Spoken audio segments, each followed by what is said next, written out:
Hi everyone, it's Don and I hope you're having a fantastic day. Well, I have a whole lot of news today, mostly about Princess Cruise Lines, and some of it's good news, some of it's bad news, and some of it's news that they were not expecting to get a lot of flack over. They made a big, huge announcement and thought everyone was going to be happy with it.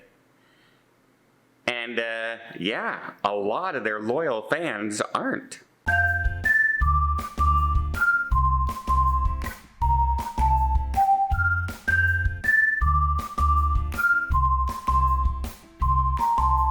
First off, I want to give a quick message out there. I have not covered this story because it's ongoing right now, and that's the submersible that was taking people down, 5 people, to the Titanic in a submersible submarine and went missing, and the search is on for them right now. I haven't covered it.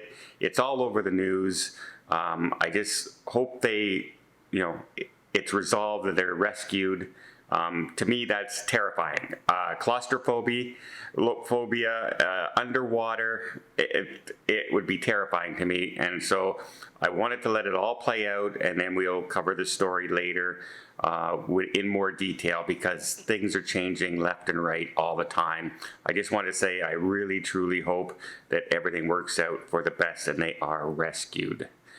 Okay, Princess Cruise Line. Well, they've made some big announcements this week. One of them, they knew they were going to get some flack for, and that was that when you buy Carnival stock, 100 shares, when you sail on Carnival Princess, you can get onboard credits every time you sail. That's why people buy Carnival shares a lot of the time, is because they can get those onboard credits every single time they cruise. Well, you can still get those onboard credits. That's not a problem. But one of the other programs they have is for military or ex-military personnel. You could also get onboard credits. Well, as of July, you are no longer able to combine those two, where you were able to do that previously. So say you're going to get $100 from this one and $100 from that one, you would get $200. Now you're only going to get one or the other, whichever is greater. At least they're doing it that way. But yeah, a lot of people not happy with that. Also, one other change, for instance, the Carnival shares are now non-refundable onboard credits. So people would book a cruise and then not spend that money, and they would be refunded $100 at the end of the cruise. Those are non-refundable now. Those will be made non-refundable. I don't have a big problem with that. They're not paying you to go on a cruise. They're giving you money to spend on the cruise. And if you don't spend the money, you don't spend the money. It's an award for it's like if you don't eat the lobster on lobster night, they don't refund you the cost of the lobster. So I don't have a problem with that one at all. And I can also see the money savings in the doubling up. But if you've been doing it before and now you're not doing it, I see why people are upset with that as well. Some good news for Princess is that WAVE, which is an organization, and it's nominated winners in different categories by travel agents throughout the United States. 6,500 people vote, including travel agencies and agents. I didn't get to vote. I'm in Canada. But Princess Cruise Lines was voted once again best cruise line in Alaska for numerous reasons. They have the most ships sailing there. They have the widest variety of itineraries while you're there. They have the lodges while you're there, etc., etc., etc. And they've been there for, it seems, ever.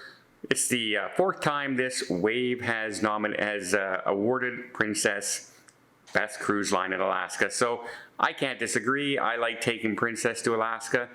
I know what I'm getting. I know what the ships are. They usually have lots of top deck space, lots of balconies, and that's what you want when touring glaciers and things like that. You want those open spaces to see what's happening. And that's why I like to go on those kind of ships as opposed to, say, a cruise ship with, go-karts up top, because it takes away from the top deck space in that location. Doesn't mean I wouldn't rather be on the one with go-karts in the Caribbean. It just means in Alaska, I like the open deck space and the wide choice of balconies they have on their ships. Now here's the one that they weren't expecting to get a lot of flack for. They just were showing us some of the new features on the brand new Sun Princess coming out in February of next year. A brand new class of ship, it's the Sphere class. Everyone's really excited. Hey, what's this going to be? There's going to be new dining venues, new entertainment venues, a whole new cast of shows. And then there's also now a new suite area on board as well, with their own dining area, much like, say, the Celebrity Edge, and the Edge has the Lumine restaurant and the Coastal Kitchen on, Royal Caribbean. Much like that, right? A suite section. So a lot of people were really curious and everything. And the park showed pictures of a multi-story family, but it's showing a ropes course and the jogging track. It's also showing a new kind of a zip line feature. Now what that is, not an actual zip line.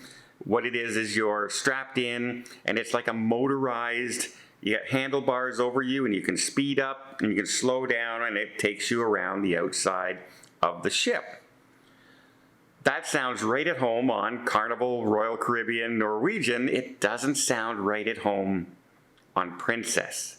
And Princess is thinking, hey, that's an awful lot of space you're taking up on the top decks of the cruise ship now. That's all now designated to kids.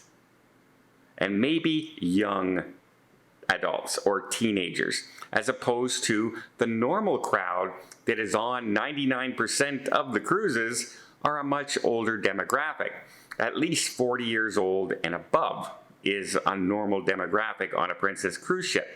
So people are saying, hey, I don't want to use that. So much so that they were complaining on Facebook pages and to their agents that Princess actually had to come out and said, hey, look, we're not going to be building any roller coasters. We're not building water slides. That's not us. All we're doing is trying to make it a comfort zone. This isn't a water park or a playground or a amusement park. This is a park setting where you can go and relax with lounge chairs and a jogging track. And I'm going, well, here's the thing, a jogging track, normally you don't see people jogging on a cruise ship. Normally you see people doing their walking, their steps, because it's an older demographic. I don't jog on a cruise ship, but I walk on a cruise ship. So I don't want to walk around a place where there's a lot of kids running around on the ship as well. I like having an area set aside where I can view the outside area and not be worried about walking around children or kids playing and hearing the screaming and excitement of children playing. It's not that that's a bad thing or anything like that. It's just not what an older person generally wants to hear on their cruise. Also, the zip line thing that they're talking about, I don't know how many 50, 60, 70-year-olds are going to want to do that. And yeah, even in the picture they show, you don't see too many people with gray hair. You don't see too many people with a belly like mine on that area. And so people are thinking, hey, are you turning this into, starting to turn into the family fun type ship, trying to get that market where your demographic is really the mature luxury cruise line, right? That next step, Celebrity Princess and Holland America are above the Royal Caribbean, Norwegian, Carnival type level, right? One's more of an entry with everything for everyone, and the other ones are more specific to a luxury cruise. And people are saying, hey, you're taking away the luxury cruise and you're filling it with kid areas. They even have an area in the back that seems to be designated more towards kids again, where there's these fountains that splash up like a little water park zone. There's a climbing area. There's a dry slide, etc. Again, how many 50, 60, 70-year-olds, even 40-year-olds are going to go there? That might be completely wasted space for the average Princess cruiser? That's what they're saying. I haven't made a decision yet. I'll see when I get on the ship how much space it's taking away, how much people are using it, and yeah, who knows? They may end up changing that, or it may turn into a design that everyone questions, like when people question Virgin Cruise Line's pool. Why is it so small? Why is it so tiny? Why is it the smallest pool deck I've ever seen?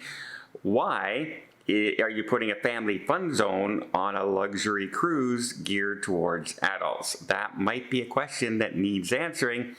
I'll be on the ship for her inaugural sailing.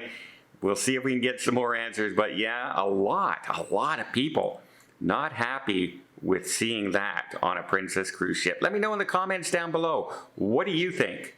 Do you think that was a good idea? I understand they're trying to get more families, maybe, break into that market because it's a larger ship, it holds more people, but maybe that suite area might have been enough to attract the more luxury line people and still have enough room for all the other people wanting to go on the ship. I don't know what the answer is, but I know they had to answer and respond only a few days after showing people what that was, because so many people were upset. Well, I hope you appreciate this video. If you did, please give it a thumbs up. Want to see more tips, more tricks, more travel vlogs from around the world?